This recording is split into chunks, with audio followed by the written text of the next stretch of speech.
The story of the Derwent Valley Mills World Heritage Site. What is a World Heritage Site? World Heritage Sites are places that UNESCO, part of the United Nations, decides have outstanding universal value to humanity.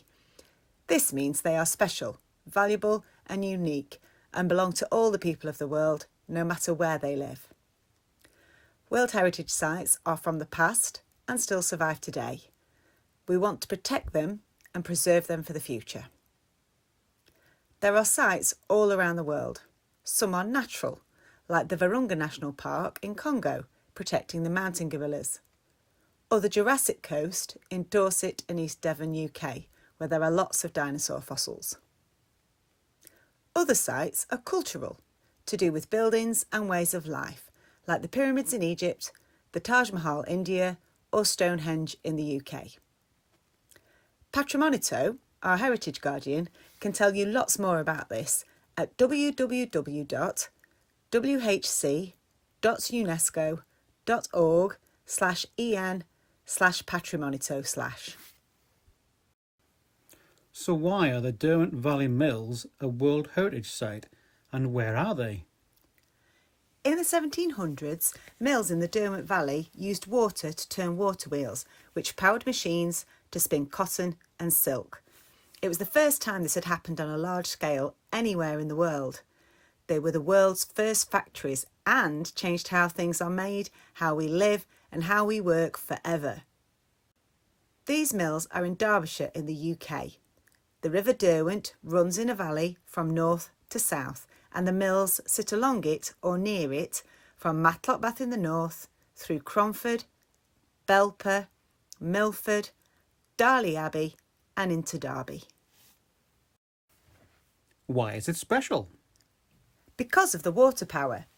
In the early 1700s, before the mills, products were made by hand, at home, on a small scale. For textiles, this meant spinning cotton or wool on a spinning wheel. One person spun one thread. It took a long time, so people didn't have many clothes. From 1721, the mills were built along the valley.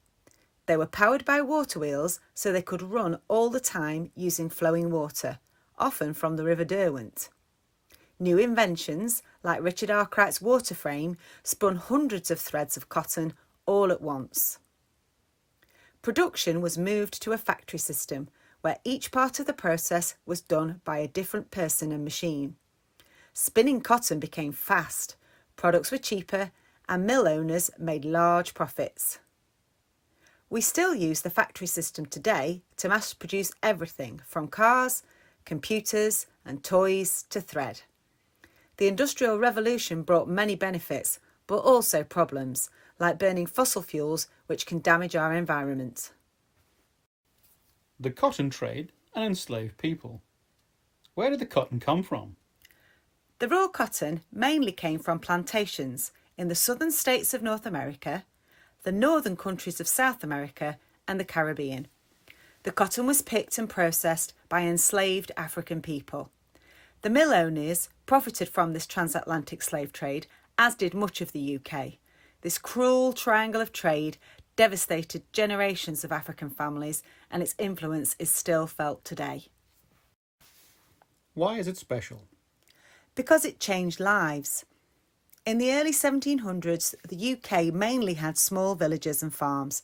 Families lived and traded goods on a small scale. When the mills were built, workers were needed to operate the machinery. The mill owners built houses to attract families to work for them. The houses were much better than families in Derbyshire had been used to. You can still see them in North Street in Cromford and Long Row in Belper. Children were expected to work from a young age, and working conditions in the mills were extremely tough.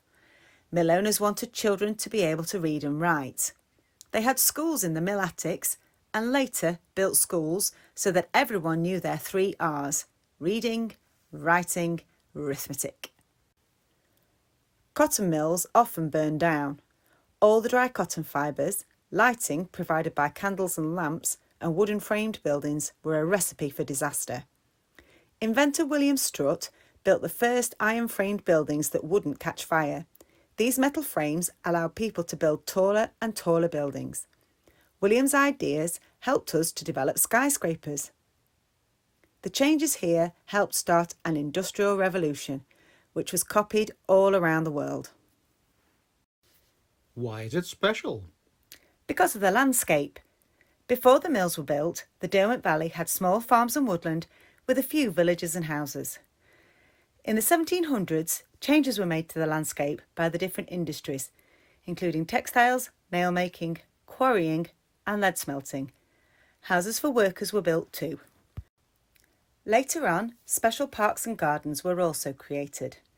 In other places, as the number of factories and workers grew, large cities were built and early buildings were knocked down. This didn't happen in the Derwent Valley because the valley was too narrow and steep to expand, so it is much as it was, almost frozen in time. Most cotton production moved elsewhere, leaving a beautiful protected landscape in the Derwent Valley. It has lots of wildlife, and the parks, gardens and mill buildings are still here for us to enjoy. Why is it special? Because of the transport changes. Before the 1700s, most people didn't travel far, and if they did, it was by walking or by horse.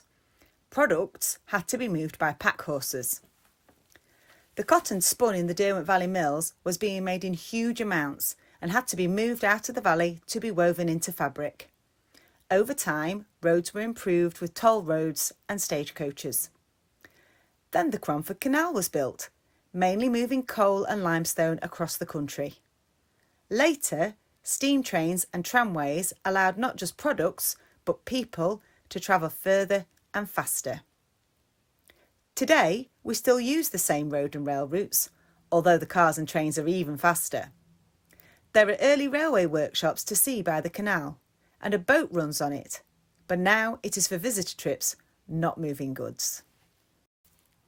Who made these changes? Richard Arkwright invented the water frame and transformed the Cromford area. His business partners, Strutt and Need, helped finance him to get started. He became the richest man in the country. Jedediah Strutt invented the Derby rib machine for keeping socks up. He and his sons, William, George and Joseph, were responsible for developments in the Belper and Milford area. William designed fireproof buildings. The Evans family were already rich, and with help from Arkwright and the Strutts, developed land at Darley Abbey.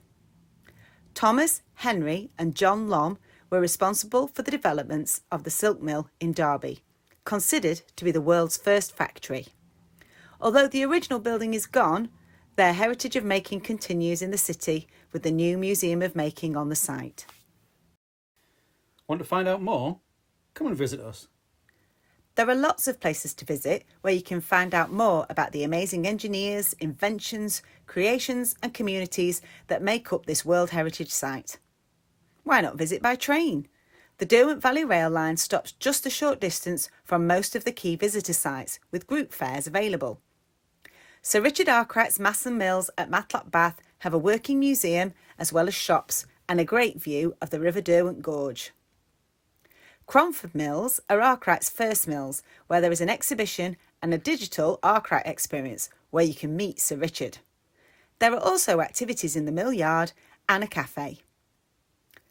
Cromford Canal has a great towpath to walk along or take a ride on the Birdswood narrowboat. On special occasions, you may even see Birdswood towed by a shire horse.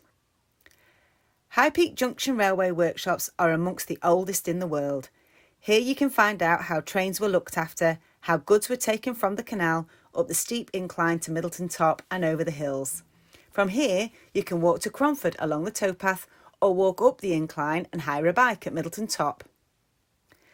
A short walk from High Peak Junction is Leewood Pump House. It has a huge coal-fired beam engine which still works and was built to lift tons of water from the River Derwent to keep the Cromford Canal topped up. Strutt's North Mill in Belper has a wonderful weir and a museum where you can learn how this special building works. The silk mill in Derby is now the Museum of Making. What will you make?